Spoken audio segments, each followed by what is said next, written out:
I was sitting on my private dock in Lake Norman, North Carolina, watching the sunrise paint the water orange and gold when I heard the golf cart pull up behind my waterfront property.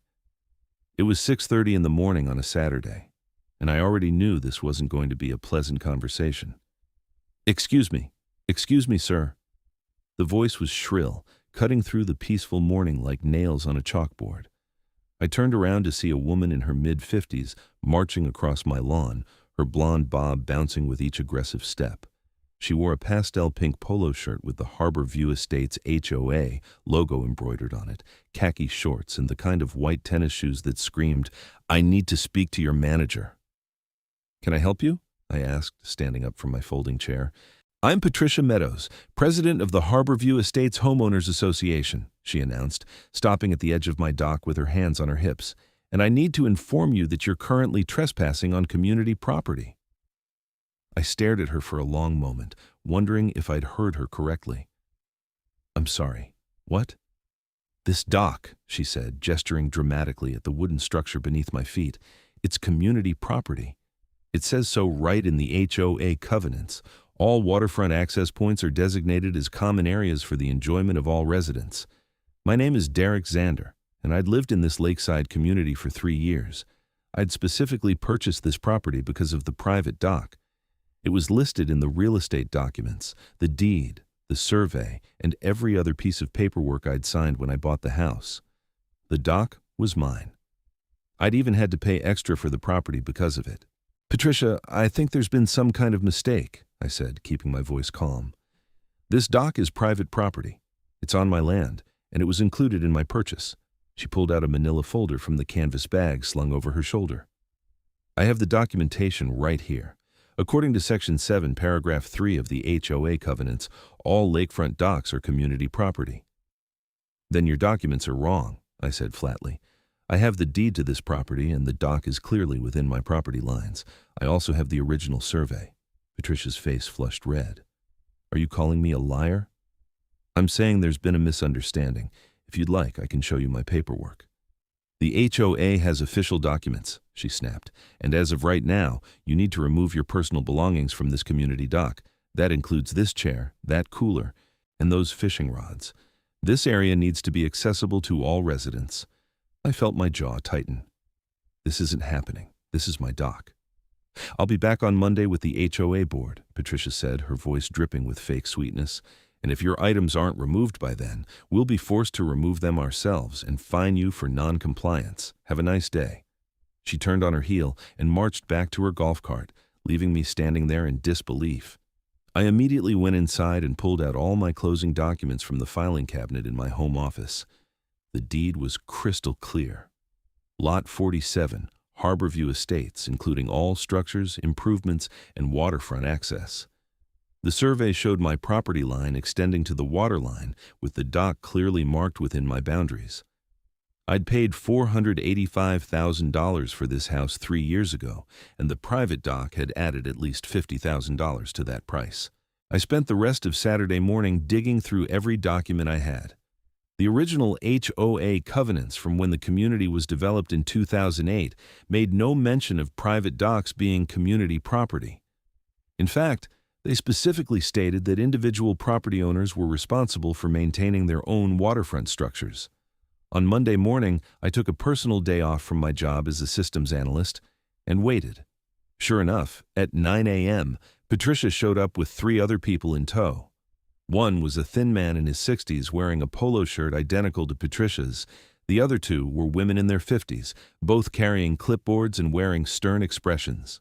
"Mr. Xander," Patricia called out as they approached, "this is Gerald Thompson, our vice president, and board members Susan Martinez and Linda Chen. We're here to discuss the dock situation." I walked out to meet them, carrying my own folder of documents. "Good morning. I'm glad you're here because I think we can clear this up quickly." Gerald stepped forward, adjusting his glasses.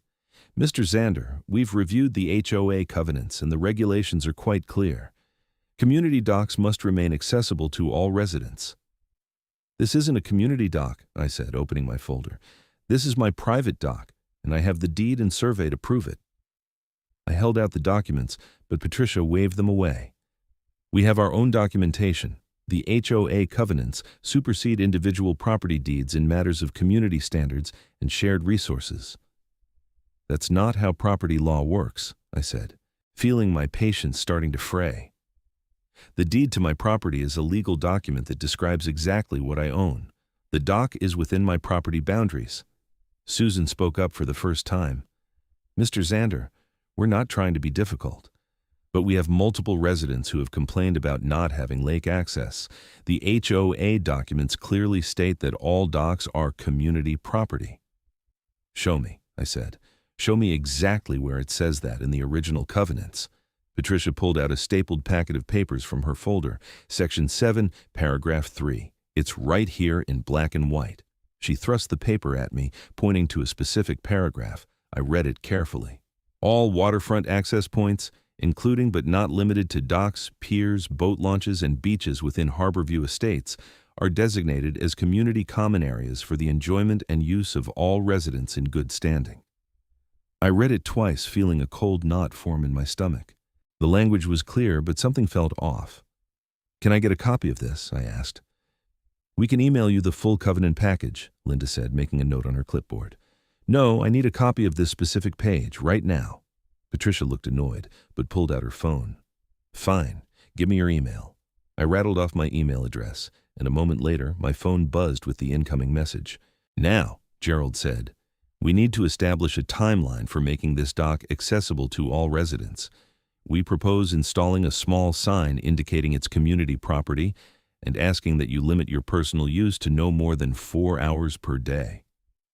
Absolutely not, I said. This dock is mine. I'm not agreeing to anything until I verify these documents. Mr. Xander, we're trying to be reasonable, Patricia said, her voice taking on that dangerous sweetness again. But if you continue to monopolize community resources, we'll have no choice but to take further action. Take whatever action you want, I said. This dock is private property. After they left, I immediately called my real estate attorney, Marcus Webb. I'd used him for the closing 3 years ago, and he'd been thorough and competent. His receptionist put me through right away. Derek, good to hear from you, Marcus said. What's going on? I explained the situation, including the HOA covenant they'd shown me. That doesn't sound right, Marcus said immediately. I reviewed those covenants during your closing. There was nothing about private docks being community property. Email me what they sent you. I forwarded the email from Patricia and waited while Marcus reviewed it. Okay, I'm looking at this now, he said. The language is definitely concerning, but something seems off. The formatting doesn't match the original covenant documents I have on file. Can you come by my office tomorrow? I want to compare this to what I have. I'll be there first thing in the morning. That night, I couldn't sleep. I kept thinking about the dock, about how much I'd paid for this property specifically because of the waterfront access. I'd spent countless mornings fishing from that dock, had hosted small gatherings there, had even proposed to my ex-fiancée on that dock before things fell apart. It was mine. The next morning, I was in Marcus's office at 8 a.m. sharp. He had several documents spread across his conference table. I've been digging through everything from your closing, Marcus said, gesturing for me to sit.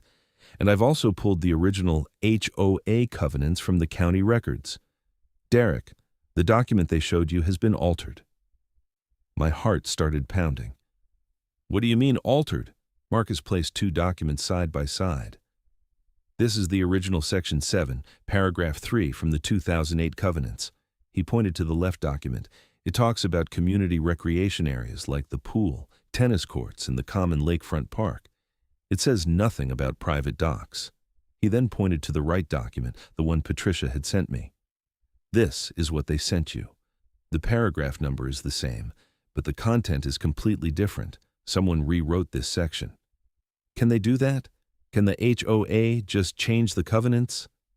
Not without a proper amendment process, Marcus said. According to the original covenants, any changes require a vote of at least 75% of homeowners, proper notice. And the amendment has to be recorded with the county. I checked with the county clerk's office this morning. No amendments to the Harborview Estates covenants have been recorded since 2012, and that was just about increasing dues. I felt a mix of relief and anger. So they're lying. It looks like someone forged this document, Marcus said carefully. Now I can't prove who or when, but this is not the legal covenant that governs your community. What do I do? First, I'm going to send them a cease and desist letter. Then, we're going to request a formal meeting with the HOA board and present the evidence. If they don't back down, we'll file suit for harassment and possibly pursue criminal charges for the forgery. Do it, I said without hesitation. All of it. Marcus drafted the cease and desist letter that day, and it was sent via certified mail to Patricia Meadows and the HOA board. The letter laid out the facts clearly. The dock was private property, as established by the deed and survey. The covenant document they'd cited was not the legal covenant on file with the county, and any further attempts to claim the dock as community property would be considered harassment and trespassing. I thought that would be the end of it. I was wrong. 3 days later, I came home from work to find a bright orange sticker plastered on my dock's support post. It read, "Community property, restricted personal use violators will be fined." I immediately took photos and called Marcus. "They're escalating," Marcus said, his voice grim. "Save all evidence. Don't remove the sticker yet. I'm going to request an emergency meeting with the HOA board." The meeting was scheduled for the following Tuesday evening at the community clubhouse. Marcus advised me not to speak and to let him handle everything. The clubhouse was a nice facility with a pool, gym, and meeting rooms.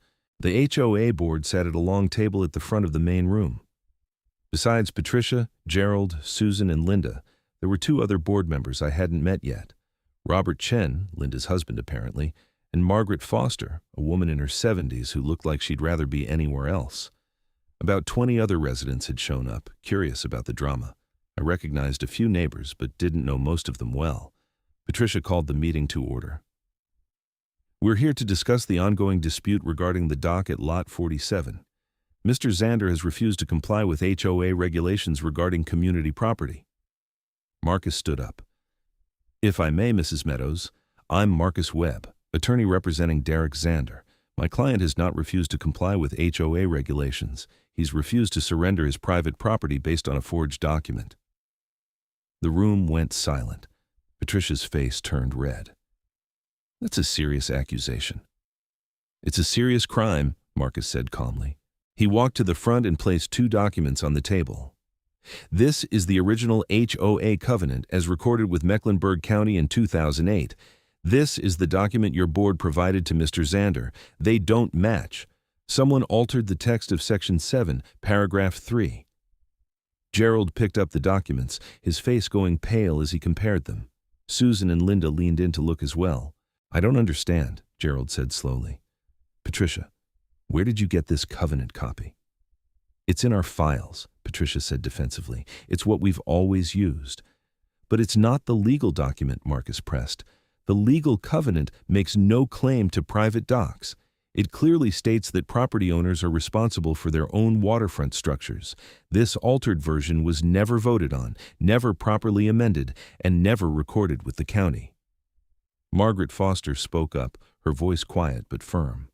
"Patricia, I've been on this board for 12 years. I don't remember ever voting to change the covenant language about docks." "We didn't need to vote," Patricia insisted. "This is how it's always been." "No, it's not," Marcus said. He pulled out another document. "I've also obtained copies of 3 other property deeds in this community that include private docks. All of them clearly establish the docks as private property within their respective lot boundaries. This isn't just about Mr. Xander's property. If you're claiming his dock is community property, you're making that claim about every private dock in Harborview estates." A murmur went through the crowd. One man stood up. "I have a dock. I paid extra for lakefront property. Are you saying the HOA is trying to take my dock too?" "No one is taking anyone's dock," Patricia said, but her voice had lost its confidence. "Mrs. Meadows," Marcus said, "do you have any documentation showing when this covenant language was changed? Any board meeting minutes? Any record of a homeowner vote?"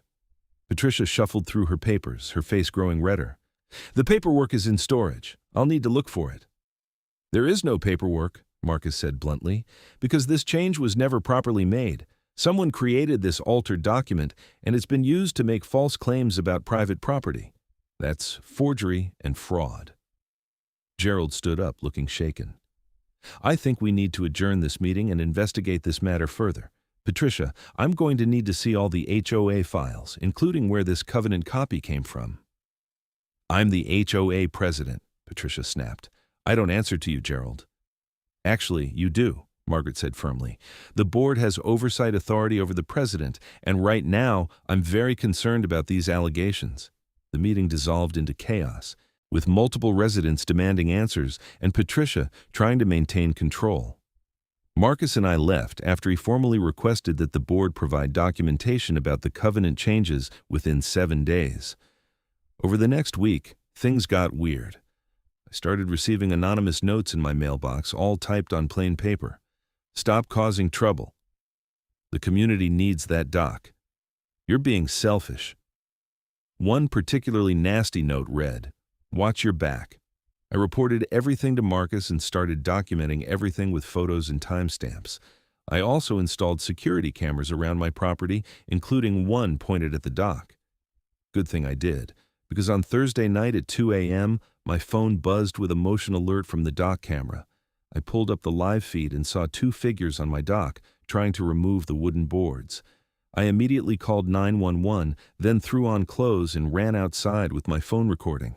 "Hey, what are you doing?" I shouted. The 2 figures jumped, and in the light from my porch, I recognized one of them. Patricia's husband, a man named Donald Meadows, who I'd seen around the neighborhood but never spoken to. The other person was younger, maybe 30, and I didn't recognize him. "Get off my property!" I yelled. They ran, but my camera had caught everything. The police arrived 10 minutes later, and I showed them the footage.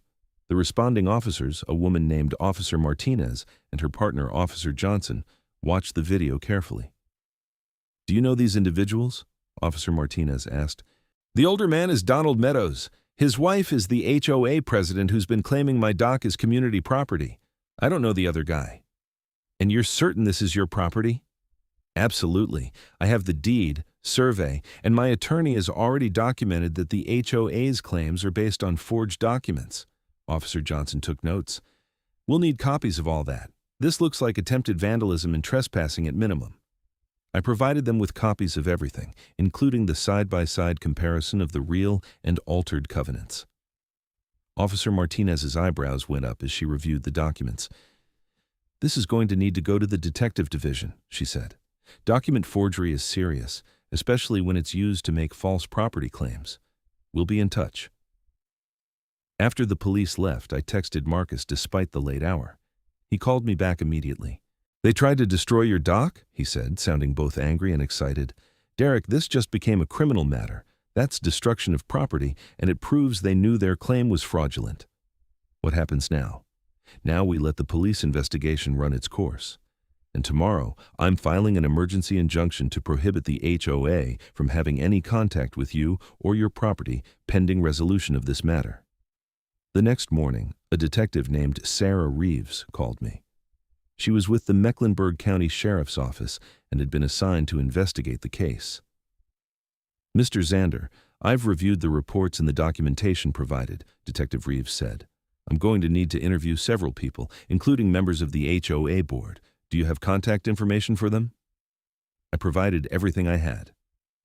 Over the next few days, Detective Reeves worked fast. She interviewed Gerald, Susan, Linda, Robert, and Margaret. She also interviewed several other residents who had private docks. A week later, she called me with an update. "Mr. Xander, I've made some interesting discoveries," she said. "The board members, except for Mrs. Meadows, were all operating under the belief that the covenant language about docks was legitimate. They were apparently never given access to the original recorded covenants. Mrs. Meadows controlled all the HOA files and only provided board members with the altered documents." "So Patricia forged them?" "We're building a case for that, yes. I've obtained a warrant for the HOA files, and we've found multiple altered documents, not just the covenant section about docks.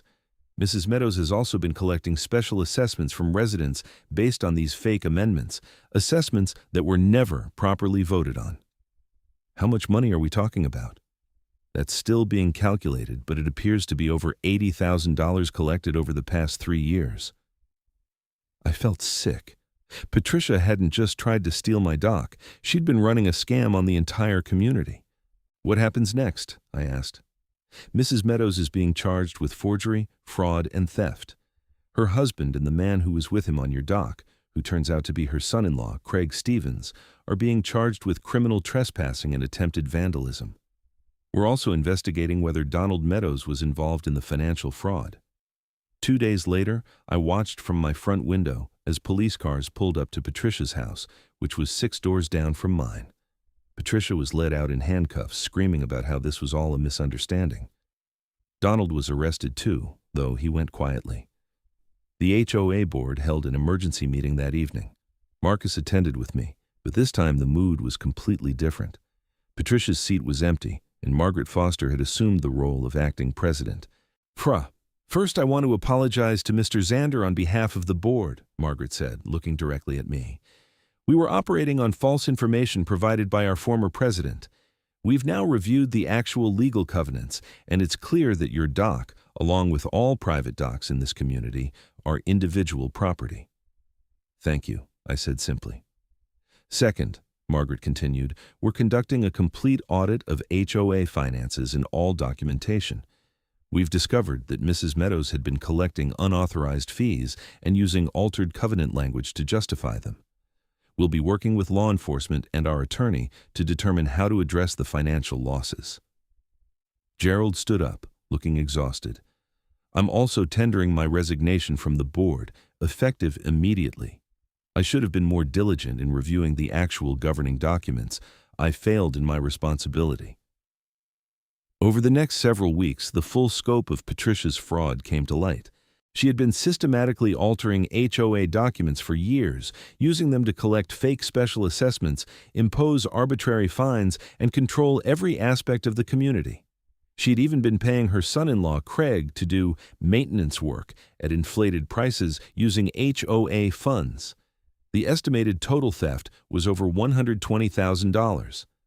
Marcus filed a civil suit on my behalf against Patricia and Donald Meadows for harassment, attempted theft, and violation of property rights. We also joined a class action suit that several other residents filed to recover the stolen HOA funds. The criminal trial was scheduled for 6 months later. In the meantime, life in Harborview Estates slowly returned to normal. The HOA elected a new board, including a retired attorney named David Richardson, who made it his mission to review and verify every single community document. One evening, about 4 months after the initial confrontation, I was sitting on my dock watching the sunset when I heard footsteps behind me.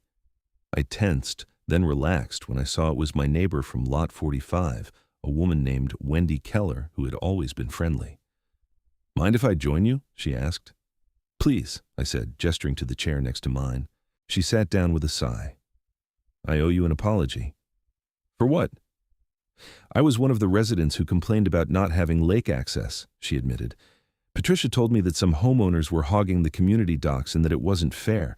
She made it sound like you were being greedy. I believed her. I should have checked the facts myself." "Patricia was very convincing," I said. "You weren't the only one she fooled." Still, I signed a petition she was circulating. It was used as part of her justification for claiming your dock. I feel terrible about it. Did you know the petition was based on false information? No. If I had, I never would have signed it.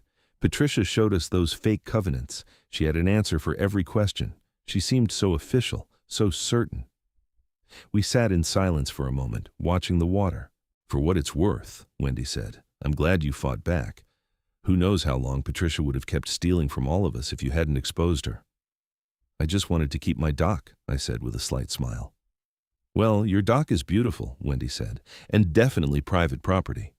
The criminal trial finally began in November. Marcus wasn't involved in the prosecution, but he attended with me to observe.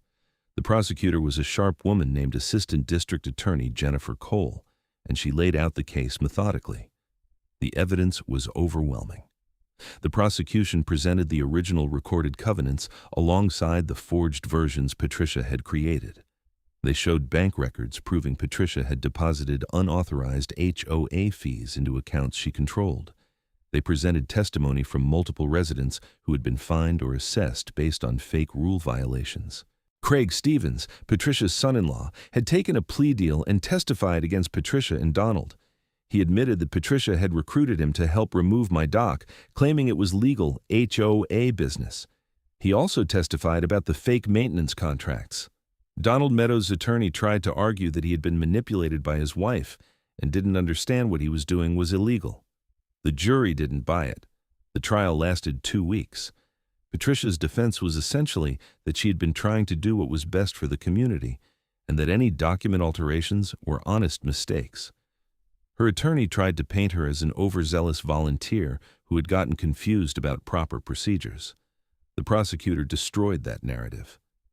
She presented evidence that Patricia had ordered a seal and stamp identical to the official county recorder's seal, which she'd used to make her forged documents look authentic. She'd carefully researched how to make the forgeries convincing. This wasn't confusion, it was premeditated fraud. The jury deliberated for 6 hours before returning guilty verdicts on all counts. Patricia was convicted of forgery, fraud, theft, and multiple counts of extortion. Donald was convicted of criminal conspiracy, trespassing, and attempted vandalism. At sentencing, the judge was harsh. "Mrs. Meadows, you held a position of trust within your community," Judge Richard Morrison said. "You used that position to perpetrate a systematic fraud against your neighbors. You forged legal documents, stole over $120,000, and attempted to deprive homeowners of their legally owned property. This was not a mistake. This was a calculated criminal enterprise." Patricia received 5 years in prison. Donald received 2 years. Craig Stevens, because of his cooperation and lesser role, received probation and community service. The civil suits took longer to resolve, but eventually, Patricia and Donald's assets, including their house in Harborview Estates, were seized and sold. The proceeds were distributed to the defrauded homeowners. I received a settlement of $15,000 for the harassment and legal fees I'd incurred, though Marcus's actual fees had been higher. He'd reduced his bill because, as he put it, this was one of the most interesting cases I've worked on in years. The HOA itself also paid out settlements to residents who had been wrongly fined or charged fake fees. The new board worked hard to rebuild trust in the organization, implementing new transparency measures and regular financial audits. 18 months after that first Saturday morning confrontation, I was back on my dock, this time hosting a small gathering of neighbors. Wendy was there, along with David Richardson from the HOA board, and several other residents I'd become friends with through the whole ordeal. "To Derek," David said, raising his beer, "for having the guts to stand up to a tyrant." "To having good documentation," I countered, raising my own bottle, "and a good attorney." "Speaking of which," Wendy said, "have you heard the latest? Apparently Patricia is trying to appeal her conviction." "Marcus told me," I said. "It's not going anywhere. The evidence was too solid." "I still can't believe she thought she'd get away with it," another neighbor, Tom Bradford, said. He'd been one of the most vocal supporters during the trial. "Did she really think no one would ever check the actual legal documents?" "She got away with it for years," I pointed out. "If she hadn't gone after my dock, she probably would have continued indefinitely." "Lucky for all of us that she did then," Wendy said, in a twisted way. As the evening went on and my friends chatted and laughed, I looked out at the water. The dock beneath us was solid and well-maintained. My dock, my property, legally, rightfully, and indisputably mine. I thought about how close I'd come to just giving in, to accepting Patricia's claim and letting it go to avoid the conflict. It would have been easier in the short term, but I'd known I was right, and I'd had the documentation to prove it. The experience had taught me several valuable lessons. First, always keep thorough records of important documents. If I hadn't had my original closing paperwork, proving my case would have been much harder. Second, don't assume that people in authority positions are always acting in good faith. Patricia had used her role as HOA president to intimidate people into compliance. Third, when you know you're right, stand your ground. The pressure to just go along and avoid making waves can be intense, but sometimes fighting back is necessary. The investigation had also revealed that Patricia's schemes had gone beyond just the dock and the fake fees. She'd been selectively enforcing rules against people she didn't like while ignoring violations by her friends. She'd blocked community improvement projects that didn't benefit her directly. She'd even tried to prevent one family from installing a wheelchair ramp for their disabled son, claiming it violated architectural standards that didn't actually exist. She'd been, in every sense of the word, a tyrant ruling over a small kingdom. And like most tyrants, she'd become careless, convinced that her power was absolute. The criminal charges and convictions sent a message that resonated throughout the community and beyond. The local news had covered the trial extensively, and it became something of a cautionary tale about HOA abuses. I'd been interviewed twice, and Marcus had appeared on a local radio show discussing property rights and HOA regulations. The story had also caught the attention of state legislators.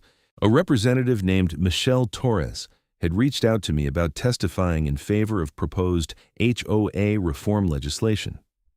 The bill would require HOAs to make their governing documents easily accessible to all residents, mandate regular financial audits, and create stricter penalties for officers who misuse their authority.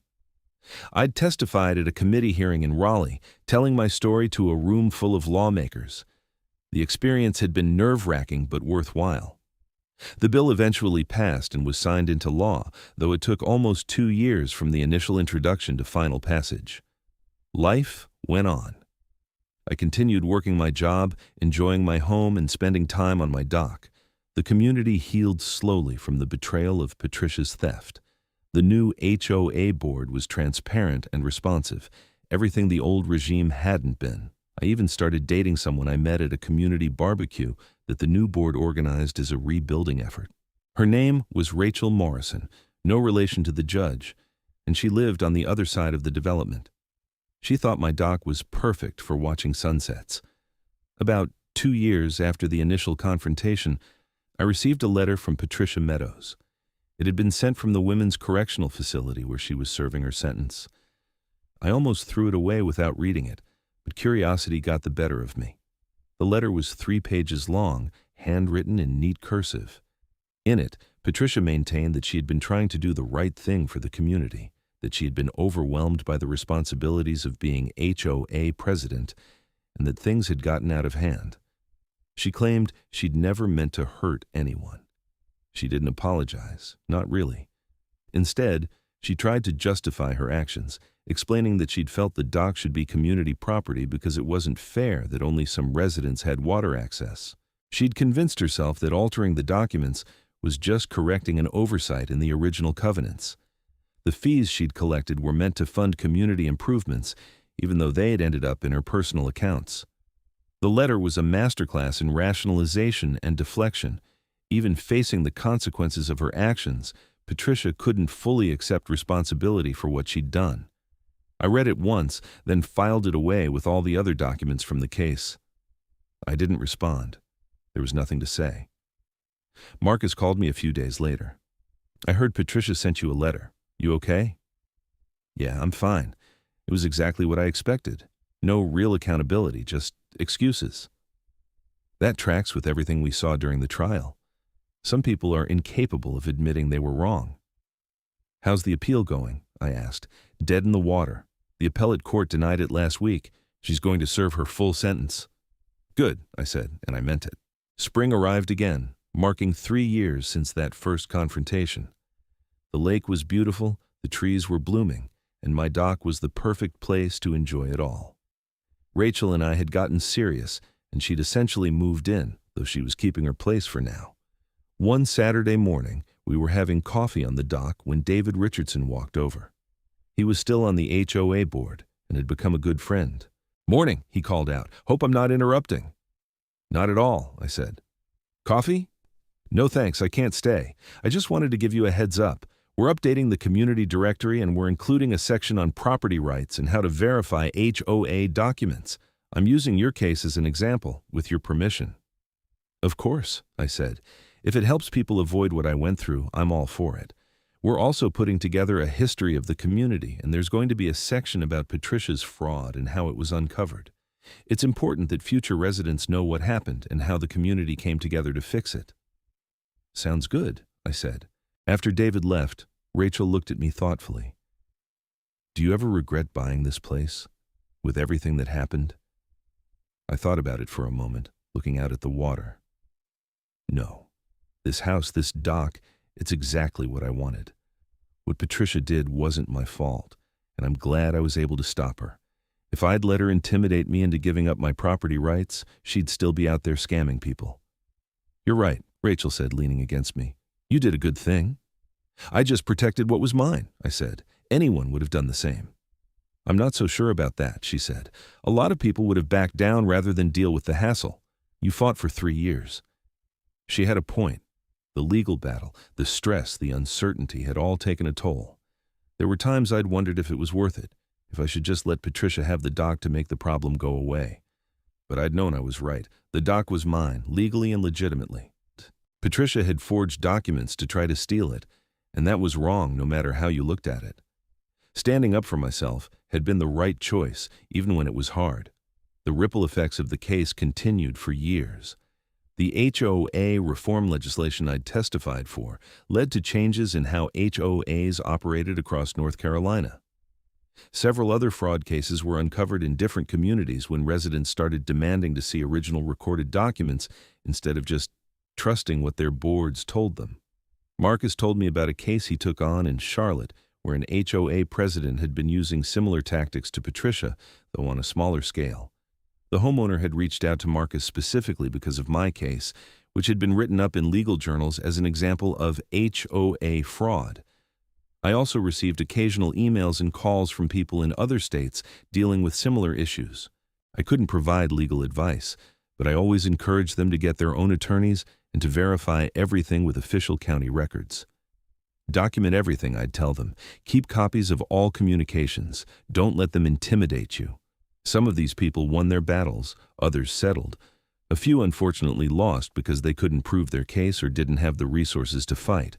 The legal system isn't perfect, and justice isn't always served. But in my case, it was. Patricia Meadows had tried to use forged documents to steal my property, and she'd been caught, prosecuted, and punished. The system had worked the way it was supposed to. 4 years after that first confrontation, Patricia was released from prison after serving her full sentence. I heard through the neighborhood grapevine that she'd moved to another state to live with her daughter, the one married to Craig Stevens. Apparently, they'd divorced during his probation period, unable to survive the scandal and legal troubles. Donald Meadows had been released a year earlier and had also left the area. Their house in Harborview Estates had been sold to a young couple with 2 kids. They were nice people, completely unaware of the drama their home had been at the center of. Life in the community was peaceful now. The HOA functioned smoothly, dues were reasonable, and no one was trying to steal anyone's property. The new board had even organized a community improvement project, installing a legitimate public dock at the lakefront park for residents who didn't have private water access. It was something Patricia could have done legally from the start if that had really been her goal. I'd been invited to the dedication ceremony for the public dock, which felt a bit ironic. David gave a speech about community values and working together, and he specifically mentioned the importance of respecting private property rights while also creating shared resources for everyone's benefit. After the ceremony, an older woman approached me. She'd moved into the community about a year ago and had heard the story. "Mr. Xander, I just wanted to thank you," she said. "I know it wasn't easy what you went through, but you made this community better. We have honest leadership now because you stood up to corruption." "Thank you," I said, genuinely touched. "I appreciate that. My husband and I almost didn't buy here because of the bad publicity from the trial," she continued. "But when we dug deeper and saw how the community had responded, how they'd fixed the problems and put safeguards in place, we knew this was a good place. That only happened because of you." I hadn't thought about it that way. I'd been focused on protecting my dock, on fighting Patricia's fraud, on getting justice. But she was right that the community had emerged stronger from the experience. That evening, Rachel and I sat on the dock as the sun set, painting the water in shades of gold and pink. She'd finally officially moved in a few months earlier, and we were talking about getting engaged. Life was good. "You know what's funny?" Rachel said. "When I first met you, David told me your whole story about fighting the HOA. I thought you might be one of those difficult people who just likes to argue with authority." "Oh, really?" I said, amused. "What changed your mind?" "When I actually got to know you and heard the full story, you weren't being difficult. You were right, And you had the integrity to stand up for what was right, even when it would have been easier to give in. That's attractive. Attractive enough to marry me? I asked, surprising myself.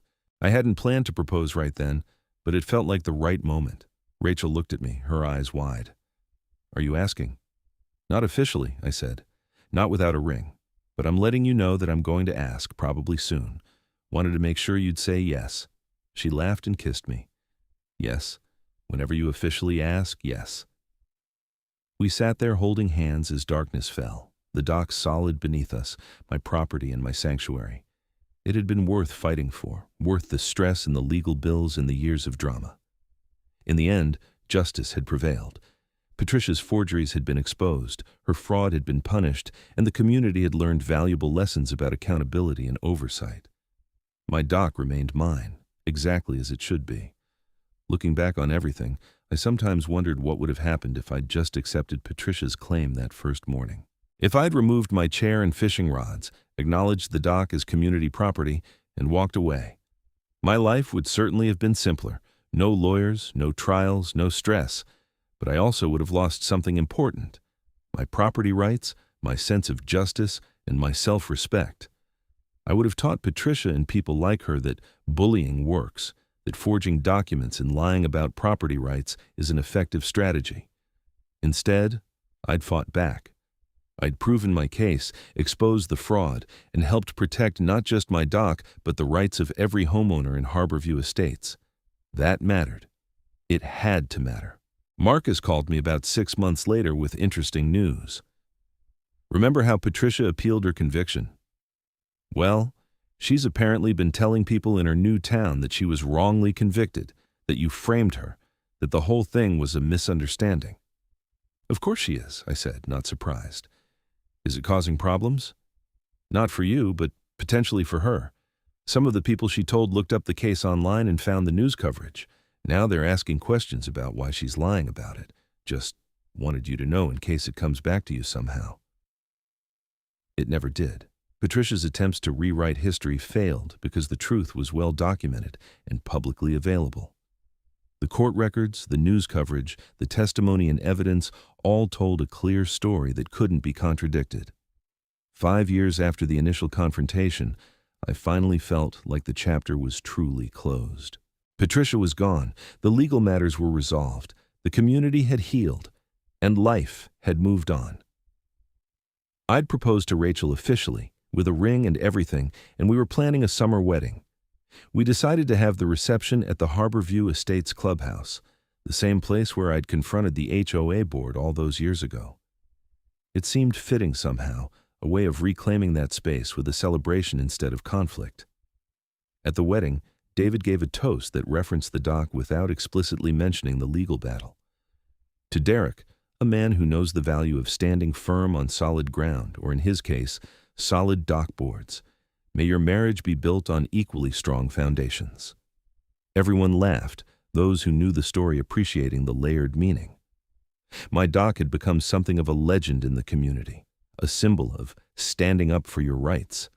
New residents often asked to see it, curious about the structure that had sparked such drama. I usually obliged, happy to share the story and the lessons it taught. The final postscript to the story came about 6 years after everything began. Marcus called me with news that Patricia had died of a heart attack. She'd been living quietly with her daughter, working part-time at a retail job, dealing with the consequences of her actions. I felt conflicted hearing the news. I hadn't wished Patricia harm, but I also couldn't forgive what she'd done. She'd tried to steal from me and dozens of other people, and she'd never truly accepted responsibility for it. How do you feel? Marcus asked. Relieved, I think, I said honestly. Relieved that she can't cause any more trouble, can't keep spreading lies about what happened, but also sad that she never found redemption, never acknowledged what she did wrong. Some people never do, Marcus said. You did the right thing, Derek. Never doubt that. I never did doubt it. Looking at my dock, my property, my home, I knew I'd made the right choices. I'd fought for what was mine, exposed corruption, and helped my community become stronger and more accountable. The dock remains a place of peace for me. It's where I fish in the early mornings, where Rachel and I drink coffee and watch the sunrise, Or we'll someday teach our kids to swim. It's mine, legally and rightfully, just as it always was. And if anyone ever tries to claim otherwise again, I have all the documentation I need to prove them wrong, along with a great attorney on speed dial and the experience to know that standing up for what's right is always worth the fight. The water laps gently against the dock posts, the same sound that greeted me that first Saturday morning when Patricia Meadows marched across my lawn and tried to take what wasn't hers. But I'm still here, and the dock is still mine. Justice, in the end, prevailed, and that's exactly how it should be.